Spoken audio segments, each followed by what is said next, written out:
sa isang Pilipinas na para sa bawat Pilipino. Naniniwala ako sa bayan at sa gobyernong tumutulong sa bawat Pilipino na maabot ang kanyang pangarap at mga hinahangad sa buhay. Nung sumabog ang flood control scandal noong nakaraang taon, maraming taong nagalit. Ito rin po yung araw ng ating mga dinastiya.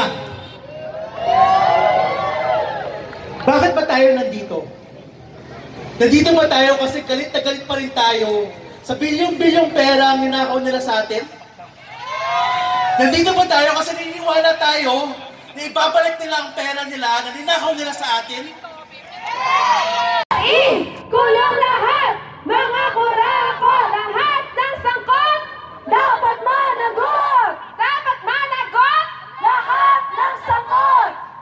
Ngayon naman mga kasama, tawagin na natin si Attorney Carlo Africa, tagapagsalita ng Dapat Isa Lang, para ibahagi sa atin tungkol sa laban natin para wakasan ang paghahari ng mga dinastiya.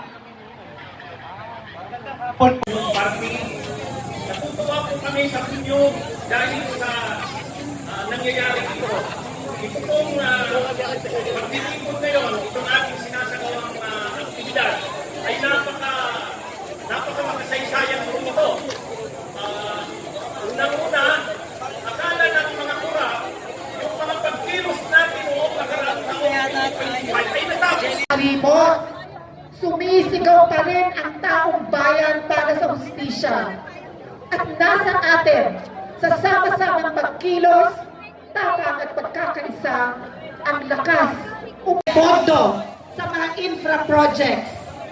Dahil nabuking ang paggamit sa nagpinatawag na unprogrammed appropriations sa korupsyon, marami sa mga kahina-hinalang proyekto ngayon ay pinahon na sa regular na budget ng mga ahensya.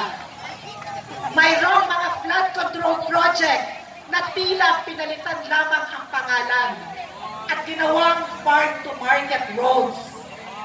Hanggang ngayon, nananatili pa rin ang bilyong-bilyong kadudang proyekto sa ilalim ng DPWH. Lalo ring lumakas ang patronage Mananampalataya, salamat po mga sisters sa binigay niyong iwawagayway na ribbon natin ngayon. An overhaul justice system. Hindi kailangan ng justice system ng pagpapalakas lamang, kundi isang buong overhaul.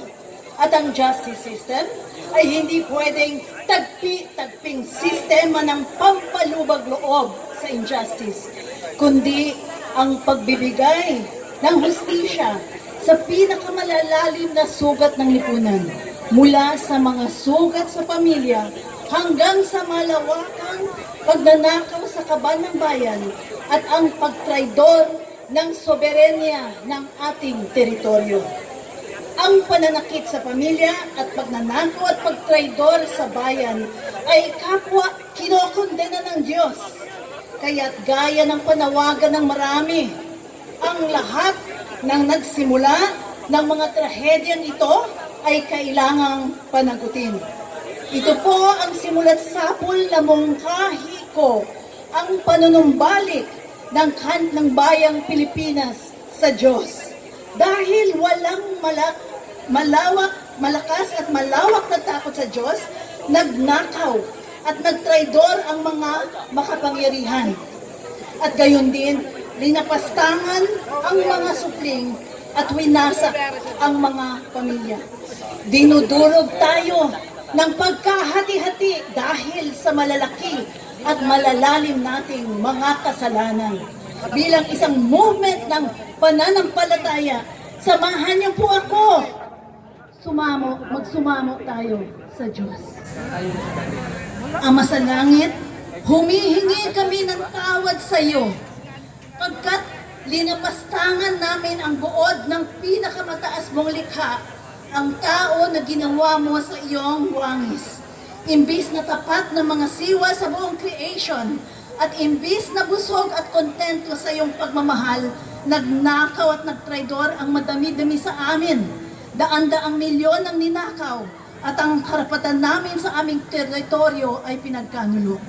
At dahil sa parehong espiritu ng pagrebelde sa iyo ang nagmamayagpag, sinira rin ng marami ang iyong imago Dei at sinabing sila ang Diyos na magdedesisyon kung anong uri sila, gagawa ng katang-isip na hindi akma sa pagkakagawa mo sa tao bilang babae at lalaki.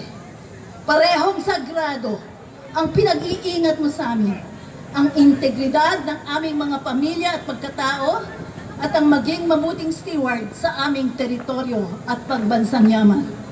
Mula sa pagsisising ito, ibangon mo kami. Ipasya mong makulong ang mga nagnakaw at traidor. Matanggal sa pwesto ang mga sumail at pigilan ang mga nagtutulak ng kalituhan sa mga kabataan ukol sa tama o mali. Huwag mong pagtagumpayin ang ganitong landas. Sa halip, ang mga nais magsilbi sa iyo at sa bayan, sila ang iyong itaas sa panunungkulan. Baguhin mo ang landas ng lahing Pilipino. Bigyan mo kami ng panibagong magandang buhay at turuan mo kaming tunay na magmahalang mga Pilipino. Sa ngalan ni Jesus na aming Diyos at tagapagligtas. Amen. Salamat po. Kitang-kita naman po sa mga nasabi ng mga speaker natin na hindi pa natin nararating ang pangarap nating Pilipinas. Para ibuod ang panawagan natin na baguhin ang bulok na sistema at buuin ang pangarap nating bayan, narito ang mga kinatawan ng kabataan. Milo Basuel, tagapagsalita ng